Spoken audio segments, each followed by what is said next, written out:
Валери от този глас. Много му благодарим, защото той е отразявал така или иначе нашите вълнения като общество, гражданско, било като родители, било като специалисти. И по този повод подаръка, който той получи от Атонския манастир, искам да допълня, че най-големият дарител на Атонския манастир е българската образцова електрическа централа, държавна, собственост на българската държава, ТЕЦ Марица изток 2.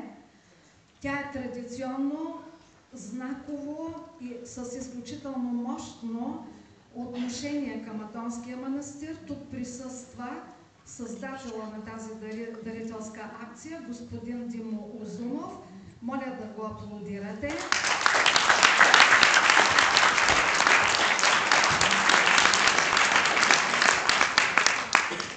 Пред вас, до моя съученик и приятел, стои господин Трифон Митев, така както ние сме много различни специалисти, така той ни обединява с добротата, човечността си, с голямото сърце.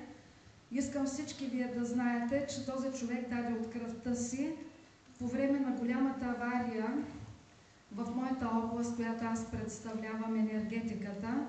Случила се през 1994 година в ТЕЦ Марица изток 3, сега Контур Глобал, преди това ЕНЕЛ.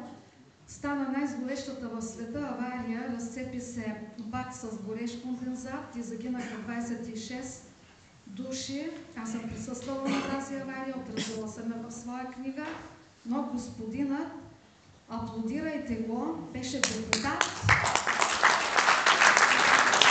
организира цялата спасителна акция и даде от кръвта си.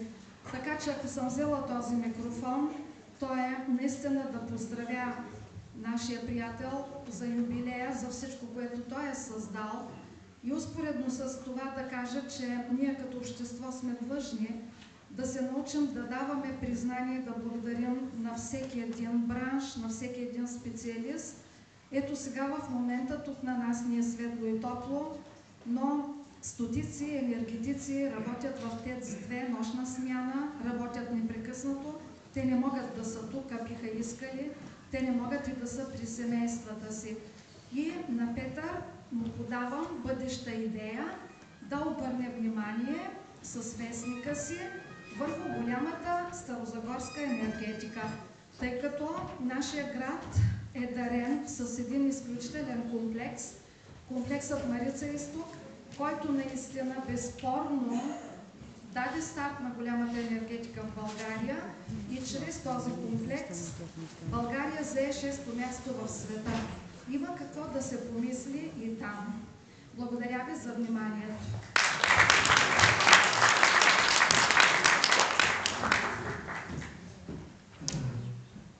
В съвсем енергичен енергиен стил ще кажа, че Национална бизнес поща винаги обръщала огромно внимание на подобната енергетика, на комплекса Марица изток и това никога няма да престане, защото просто се елемент от националната сигурност и трябва да сме абсолютно годали, за да не разбираме значението на Марица изток за България.